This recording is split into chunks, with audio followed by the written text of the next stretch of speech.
my first awareness that documentation was even possible. Brother Ranoko's book,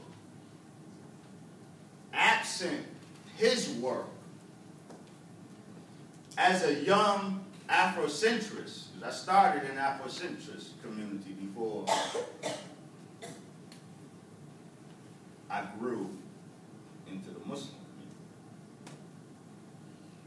As a young Afrocentrist, the Honorable Elijah Muhammad's declaration that the black man is the Asiatic black man, I would have had a much more difficult time with that had not I already been familiar with Runoko Rashidi's and Ivan Sertima's The African Presence in Early Asia. Why?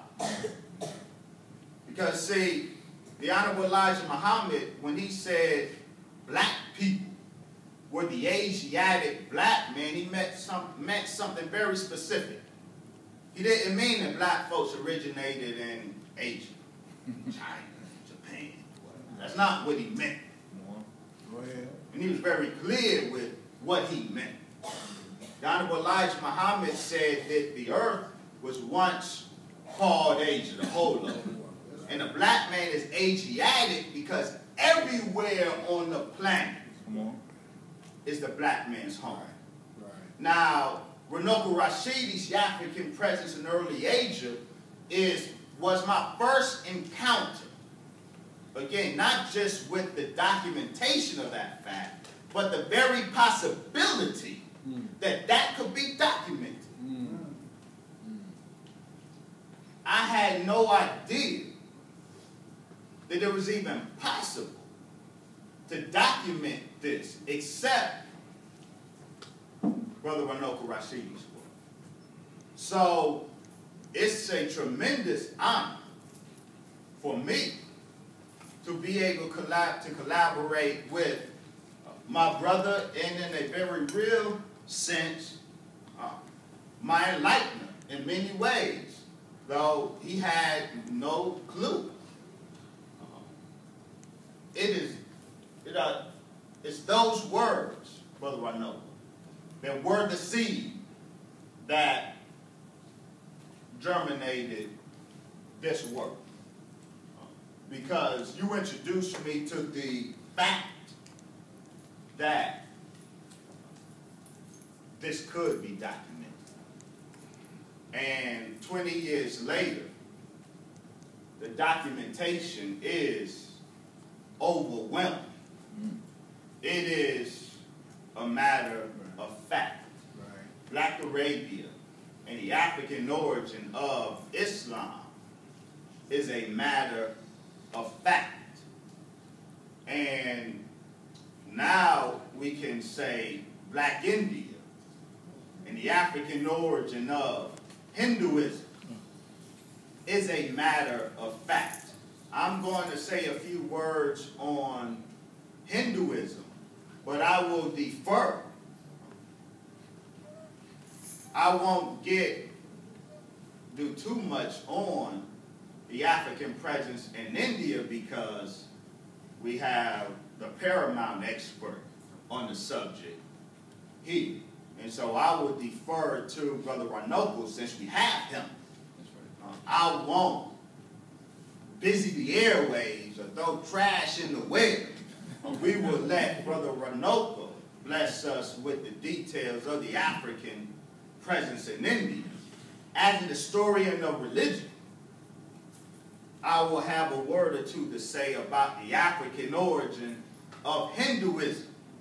And I will touch on the ancestors' will. Y'all Muslims might have said it. No, sir. Go ahead, Go ahead. T.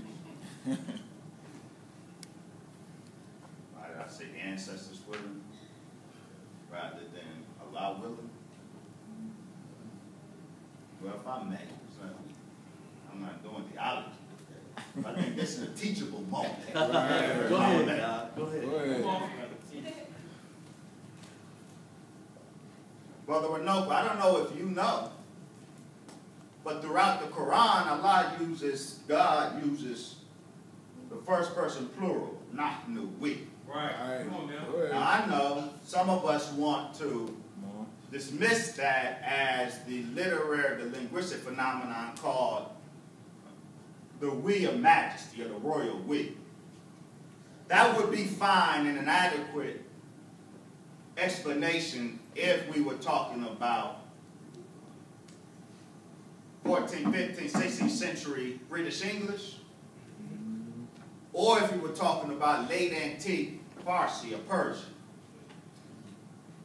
In fact, many Indo-European languages, because the so-called royal we is a Indo-European linguistic phenomenon. It is absolutely, unequivocally not a Semitic linguistic phenomenon. You don't have the royal we in any of the Semitic languages.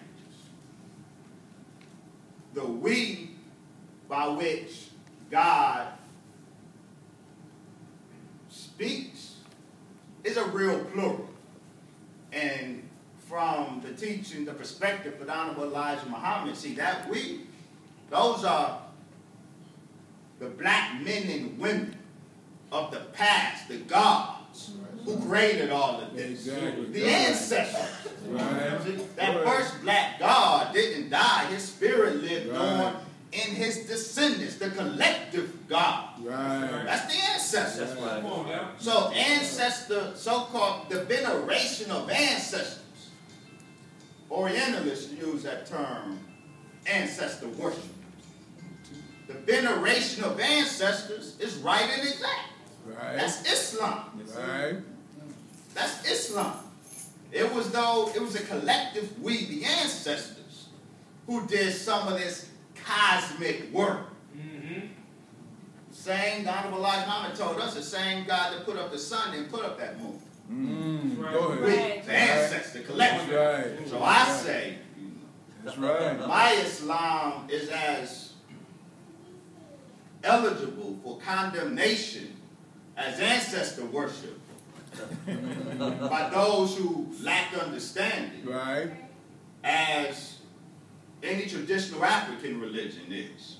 So, yeah, that's my story, and I'm sticking to it. Go ahead.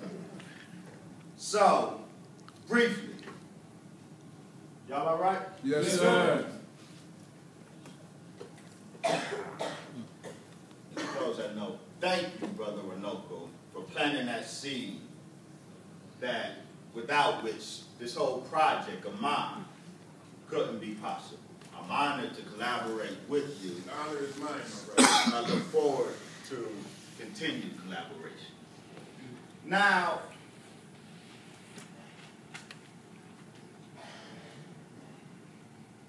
this is a 1st, 2nd century Buddhist sculpture. It shows Buddhist priests circumambulating a stupa. Stupa is a Buddhist edifice within which a relic of the Buddha is supposed to be. These Buddhist priests, notice their garb, circumambulating the stupa. This circumambulation is an inheritance, Buddhist inheritance from its Hindu foundation.